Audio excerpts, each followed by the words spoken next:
G'day guys, I've had 3 requests in the last day for this particular geometry question, so I thought I'd give it a whirl for you guys on video.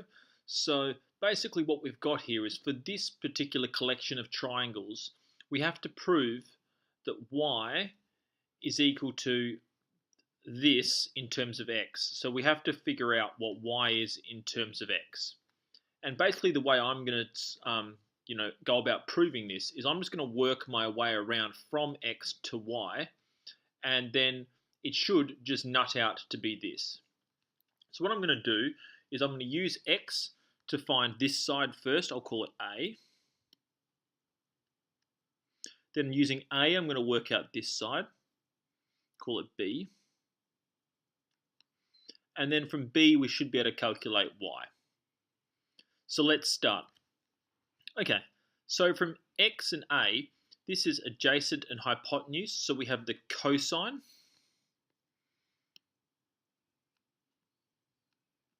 So the cosine of 30 is equal to the adjacent, which is x, divided by the hypotenuse, which I'm calling a. Cool. So this question is going to involve some exact values, guys. So you're going to have to, hopefully you have these committed to memory. The cosine of 30 is equal to square root of 3 over 2. And this is equal to x divided by a. So what we did was we just rearranged this to get everything in terms of a. Oh no, everything in terms of x. So we move the a up, the 2 up, the root 3 down. So a is going to be equal to 2x divided by the square root of 3. Cool. So what I can do, let's just tick that one off. Tick. So what we do is then we go back and we go, well, we need to figure out B now. So we need B in terms of A to start with, and I'm going to use this angle here. So this is 60 degrees, this is the opposite side, this is the hypotenuse, because we have a right angle still. So this is going to be the sine of 60.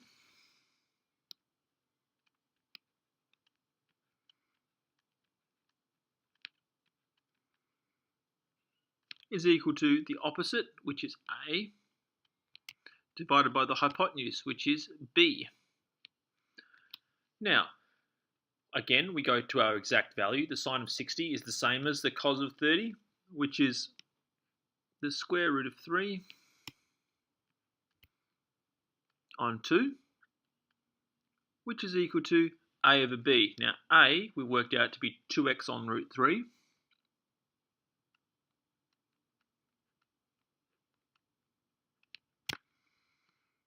Divided by b. Cool. So I'm going to move the b across, and then I'm going to divide both sides by square root 3 on 2. So I'm going to be left with b is equal to 2x on the square root of 3. And instead of dividing by the square root of 3 on 2, I'm going to multiply by 2 over the square root of 3. And this leaves me with 2 times 2 is 4, x, and square root 3 times square root 3 is simply 3. Great. So, now what do? Well, to start with, I can tick off my b. And now we are in a position to figure out what the hell y is. Okay. Now, this final triangle is the only triangle in this problem that doesn't have a right angle. So what we're going to have to do is we're going to have to figure out how we're going to solve it. Now we have sides and their opposite angles with b and 45, y and theta. So with that in mind, we're going to use the sine rule.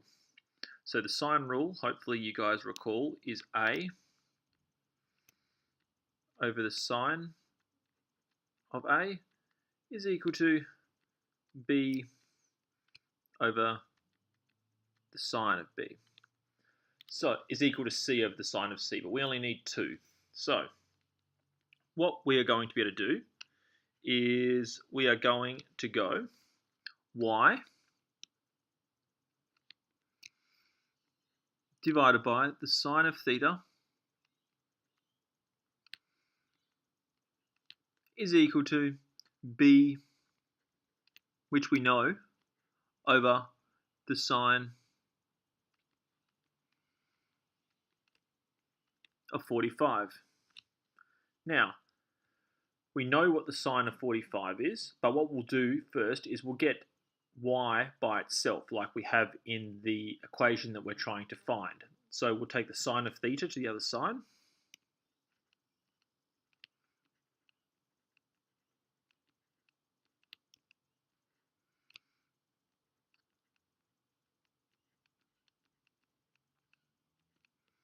Cool. Now, b sine theta divided by sine 45, we know that sine 45, well, hopefully you guys know, is 1 over square root 2 or root 2 on 2 if you rationalize it straight away. So dividing this thing by root 2 on 2 is like timesing it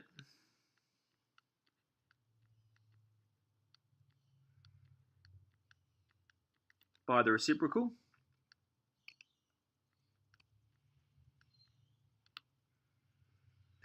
Cool. And we also can substitute in b, which is 4x on 3. So we're going to have 4x over 3 times 2 over square root 2 sine theta. We'll multiply those two fractions together. 4 times 2 is 8 x over 3 square root 2.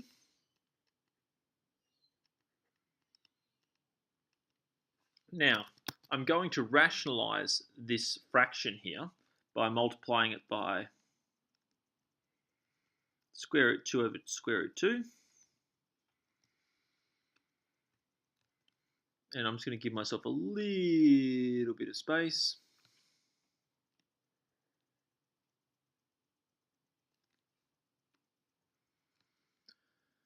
Eight square root 2x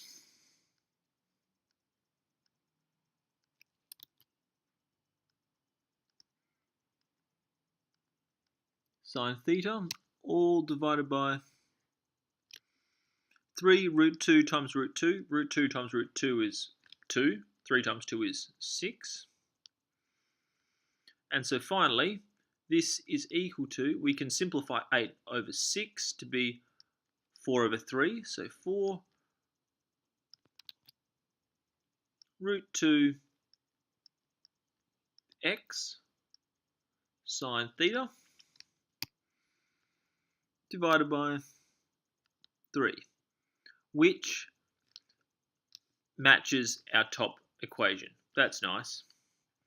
So, what did we do here, guys? Well, first of all, with any question like this, before we even started doing any maths, before we ran into the problem, I came up with a little strategy that I was going to use to solve this problem. What I did is I said, well, I need y in terms of x, so I might as well start and get everything in terms of x and work my way around to y.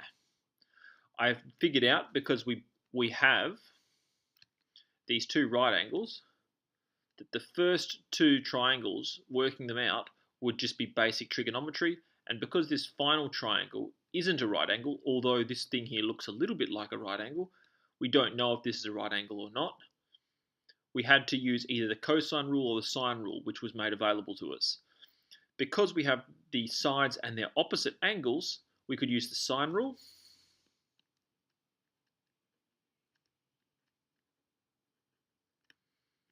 Which made it quite easy to solve for y.